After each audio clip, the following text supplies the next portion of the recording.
Bayangin kamu udah siap debut, model udah jadi, lore udah ditulis, semua overlay, alert, bahkan BGM debut sudah kamu setting semingguan. Lalu kamu streaming pertama kali, 7 penonton, 3 diantaranya teman kamu. 1 minggu kemudian kamu burnout, channelmu mati suri. Ini bukan cerita fiksi, ini kejadian nyata dan sering terjadi di dunia VTuber. Jadi, hari ini kita bahas apakah debut itu penting atau cuma jebakan ekspektasi.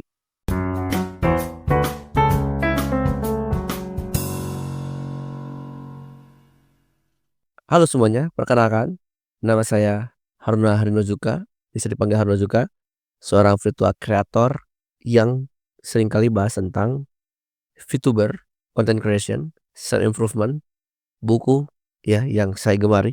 Bagi yang belum kenal, bagi yang baru join, welcome to this video, oke?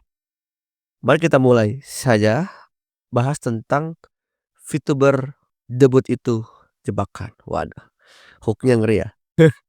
Biasa nyobain konten seperti ini. Jadi sebagai kreator nih ya, ia mengamati fenomena VTuber dari kacamata multidisipliner, mulai dari budaya populer Jepang, teknologi hingga ekonomi kreatif. Saya banyak nemuin satu pola dalam konteks per-VTuberan. Debut itu terlalu dibebani makna yang sakral. Padahal ia hanya satu langkah kecil dalam maraton yang panjang, ya kan? Debut itu cuman awalan saja gitu. Tapi juga nggak apa-apa, toh saya juga sama melakukan hal yang sama. Tapi justru itu, mempelajari itu jadinya iya ya, banyak orang yang benar-benar seakan-akan mengsakralkan itu gitu. Padahal ya, debut adalah langkah awal, satu langkah kecil dalam maraton panjang karena jadi kreator, jadi VTuber itu maraton panjang gitu. Saya pernah lihat VTuber yang debut dengan kemewahan, model mahal, trailer sinematik, bahkan countdown seperti konser. Tapi setelah debut dia tidak tahan 2 bulan. Dan sebaliknya, ada juga saya pernah lihat gak pernah debut formal, dia cuma bilang, "Halo, aku si ini, aku mau coba stream ini ya," gitu. "Aku mau nonton ini ya," gitu. Lalu konsisten dan tumbuh pelan-pelan. Mengapa demikian gitu ya? Tentu saja akan selalu ada orang yang debutnya megah, naiknya juga megah. Ada juga VTuber yang enggak debut sama sekali, ya hilang juga gitu. Minimal akan selalu ada 4 kuadran itu ya. A, B, B, gitu.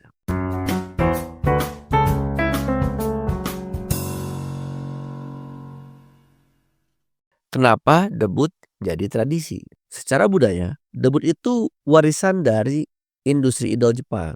Konsepnya jelas, perkenalkan persona, tampil maksimal, tarik simpan di awal. Perkenalkan persona. Ya kita kenalan dulu, kita siapa, ya kan? Lihat orang dan sebagainya gitu kan. Lalu tampil maksimal karena emang ada istilah tidak ada impresi kedua kan, yang ada first impression atau impresi pertama, maka tampilkan maksimal. Agar apa? Agar menarik simpati secara awal gitu. Sebab di dunia VTuber, debut dipakai sebagai momentum penanda transisi dari calon ke eksis gitu ya. Maksudnya apa? Bukan siapa-siapa nih, out of nowhere. Tiba-tiba ini ada karakter anime siapa gitu nggak dikenal. Tapi tiba-tiba, "Lu siapa?" gitu, tiba-tiba nongol kan gitu. Maka dalam konteks itu dibuatkanlah dari calon atau anonim yang tidak terlihat menjadi eksis kan gitu. Karena banyak orang merasa tanpa debut kamu bukan VTuber beneran. Nah ini dia tekanan sosialnya di situ. Karena saya juga merasakan. Jadi saya bahas VTuber debut adalah jebakan juga. Ya saya juga barangkali merasakan hal yang sama. Sudah yang lalu-lalu ya sudah lama gitu. Kalau kawan-kawan sekarang yang sangat jelek, sangat yang baru, makin repot dong.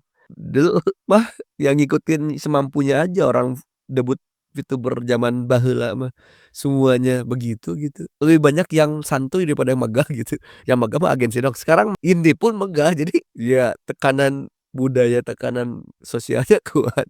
Debut juga jadi momen pamer kerja keras, pamer model, pamer lore, pamer keunikan konten. Ya kan pameran itu kan di exhibition itu kan pameran ya harus dipamerkan, disampaikan ya, wajar banget. Tapi ada POV di mana inilah jebakannya dimulai kan gitu. Nah kenapa saya berpikir ini jadi jebakan, ya debut juga tidak salah-salah amat, tapi juga ada POV lain, barangkali memang ada jebakan gitu.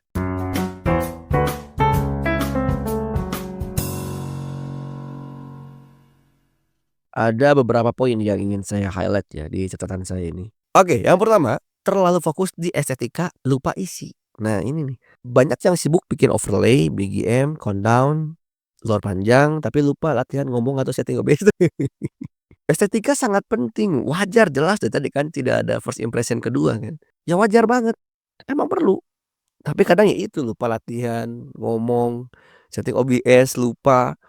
Bahkan belum ngerti juga, jadi selain non teknis juga ada teknis yang harus dipersiapkan ya kan. Lalu mau ngapain gitu, terus rancangan ke depannya mau ngapain, kontennya apa gitu ya. Kalau memang mampunya sampai berpikir minimal setahun ini mau ngapain gitu, wah itu hebat banget. Atau sebulan ke depan juga boleh, seminggu ke depan juga boleh gitu. Yang penting adalah seberapa kamu isinya tuh panjang gitu loh. Yang kedua, satu kali perform ekspektasi tinggi. Nah ini nih, seakan-akan kita tuh pas debut tuh harus jeder gitu, jadi ekspektasinya tinggi. Ya wajar juga, ya emang kalau konteksnya tekanan sosial, ya begitu juga gitu. Debut dianggap malam kelulusan, padahal ini baru pemanasan. Akhirnya setelah debut yang wah, konten berikutnya jadi anti klimaks. Nah ini kan seringkali, kan graduate-nya nanti ya di akhir kan kalau kita ambil istilah idol kan graduate-nya di akhir. Kenapa jadi di awal gitu, tapi nggak apa-apa. Tapi justru harus disadari, meskipun emang kawan-kawan ingin debut megah yang luar biasa karena first impression is value besar, maka sadarilah bahwasanya itu hanya pemanasan karena menjadi VTuber itu bukan sprint tapi maraton. Dan seringkali jadi anti klimaks karena memang ya hilang lagi, penurunan lagi ya, karena memang sangat wajar gitu. Apalagi kalau memang dari awal ngundang orang buat nonton, pas konten kedua kan yang nonton itu kan para VTuber lagi. Sedangkan target penontonnya kan audiens bukan VTuber. Jadi wajar banget gitu. Yang ketiga, delay debut terlalu lama. Banyak yang menyandra proses kreatif karena nunggu debut. Akibatnya proses belajar tertunda. Nah ini karena nanti lagi deh belum bagus atau apa dan sebagainya. Makin sebagian para calon VTuber yang saya ketahui juga selama beberapa tahun terakhir juga ada yang memang jadi sampai nggak jadi debut gitu. Nggak jadi mulai kontennya. Bahkan nah ini nih yang paling sedih adalah burnout pasca debut gitu. Karena secara psikologis debut itu puncak adrenalin. Setelahnya bisa muncul rasa kosong karena realita tidak seindah ekspektasi. Nah ini udah mah adrenalin di awal gitu kan. Kemudian ternyata sudah melewati debut itu tuh jadi merasa kosong gitu. Karena wow ternyata sangat menyenangkan ya. Oh udah deh udah beres gitu debutnya. Ada juga yang begitu. Itu ya gitulah barangkali jadi ya istilahnya dalam tanda kutip jebakan gitu. Hati-hati.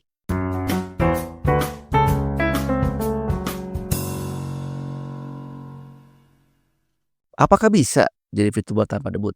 Jawabannya bisa banget. Justru sekarang makin banyak VTuber yang soft launching. Nah ini kemarin itu ada kawan saya gitu ya, menyebutkan bahwasanya ada istilah pre-debut gitu di skena VTuber. Kalau bagi saya ya memang ya orang tua ini yang keseringan hiatus kan nggak biasa ya. Emang biasa budayanya adalah debut, megah mau enggak, yang penting debut mulai gitu kan. Jadi terseok-seoknya pada saat setelah debut gitu. Ternyata ada istilah pre-debut di mana pre-debut itu sudah mulai duluan konten, kayak magang gitu ya. Tapi ya jalan terus aja gitu hingga pada saat di mana ketika penontonnya udah ada, dianya udah aktif, udah ada kolega yang lain sama VTuber sama kreator yang lain, dia langsung debut misalkan gitu. Atau bahkan ada yang kata teman itu nggak debut-debut, maksudnya udah setahun pernah debut aja gitu. Tapi ya kalau bagi saya sih nggak apa-apa, yang penting mah sudah berkreasi itu sudah bagus daripada nggak mulai sama sekali gitu. Kalau di dunia startup ada istilahnya namanya MVP guys, minimum viable product. Kita bisa adopsi MVP ini jadi bukan minimum viable product tapi minimum viable persona. Kamu nggak perlu sempurna buat mulai, kamu cukup otentik dan konsisten. Nah ini barangkali ya, mirip dengan ya pre-debut tadi barangkali ya.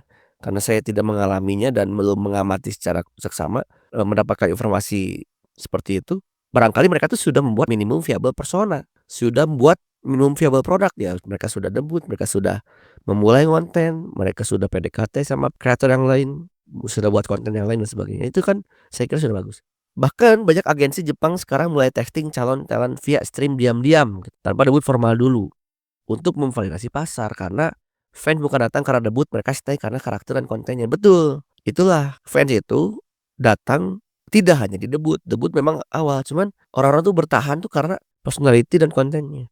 Itu yang menjadikan orang-orang bisa bertahan ke kita semua gitu. Kalau khususnya saya pribadi, saya merasa selama ini meskipun saya sangat hiatus panjang ya, sering kali begitu, karena kerepotan luar biasa.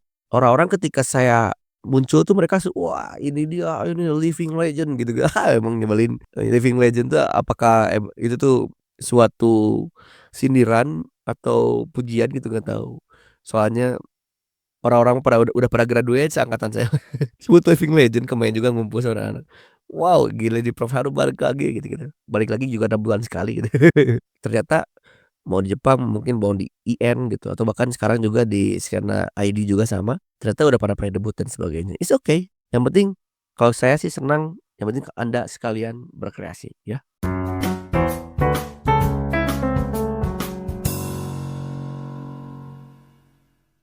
Ada beberapa referensi ini, 3 poin referensi dan perbandingan lah ya. Yang pertama adalah referensi ada Jepang.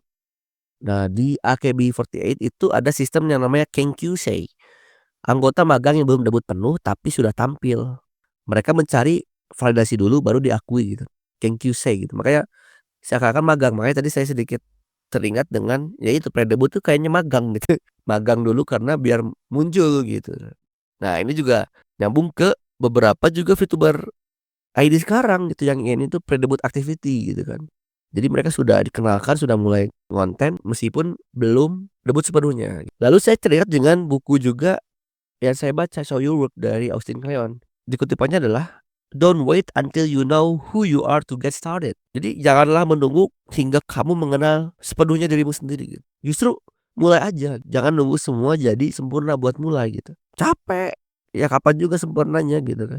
Jadi mulai aja seoptimal mungkin tadi ya, makanya mungkin minimal jadi minimum viable product atau minimum viable persona gitu.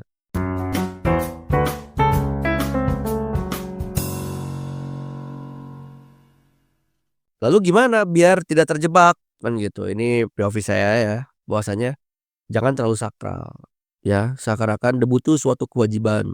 Saya juga mengimaninya sebagai dalam tanda kutip memang seakan-akan kewajiban. Debut itu kan awalan ya, memperkenalkan, tapi tidak harus megah ya itu mungkin di dalamnya itu adalah bukan harus benar-benar sesakral, harus seperti agensi. Nah itu tuh ya jangan guys, karena modal kita tuh tidak sekuat agensi. Bahkan agensi-agensi yang UMKM juga, yang mikro-mikro itu juga ya kalem aja gitu, yang penting mau mulai gitu.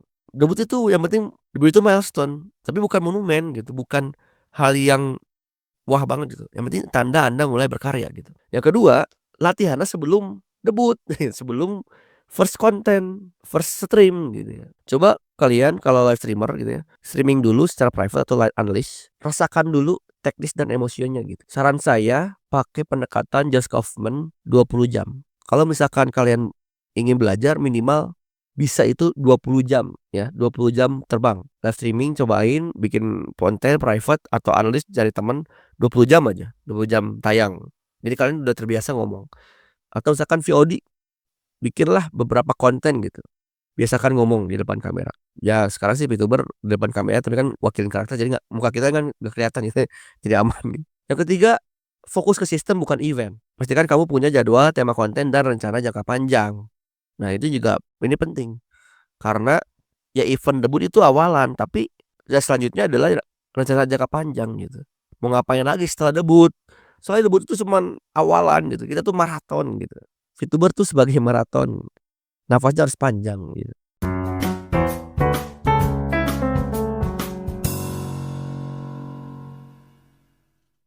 Jadi kesimpulannya apa? Debut itu bisa jadi titik balik kalau kamu siap berproses setelahnya. Tapi juga bisa jadi jebakan kalau kamu pikir itu titik puncak. Kamu boleh debut, boleh tidak, tapi kamu harus mulai karena karakter itu lahir bukan dari lore saja, tapi dari perjalananmu sendiri. Ya, yang penting kawan-kawan berproses, kawan-kawan mulai dan Jangan terjebak sebagai terlalu megah sehingga kawan-kawan nggak mulai-mulai. It's okay, kawan-kawan yang belum debut nggak masalah. Cobain dari stream kecil, kan sekarang udah lumrah istilah pre-debut. Bikinlah obrolan ringan atau konten pendek atau mungkin konten-konten kayak saya di Twitter gitu, di X atau di Facebook. Justru dari situ kamu akan kenal siapa dirimu sebagai kreator. Oke, mungkin itu saja dari saya. Saya akhiri dengan pertanyaan. Saya ingin nanya, pernahkah kamu menunda debut karena ingin sempurna dulu? Coba tuliskan kolom komentar ya, pengalamanmu seperti apa. Dan jika kamu ingin menonton konten lainnya, silakan bisa cek di kiri kanan ini agar bisa mempelajari tentang YouTubing dan konten-konten pengembangan diri lainnya. Oke, saya Harujuka. Terima kasih banyak. Keep learning.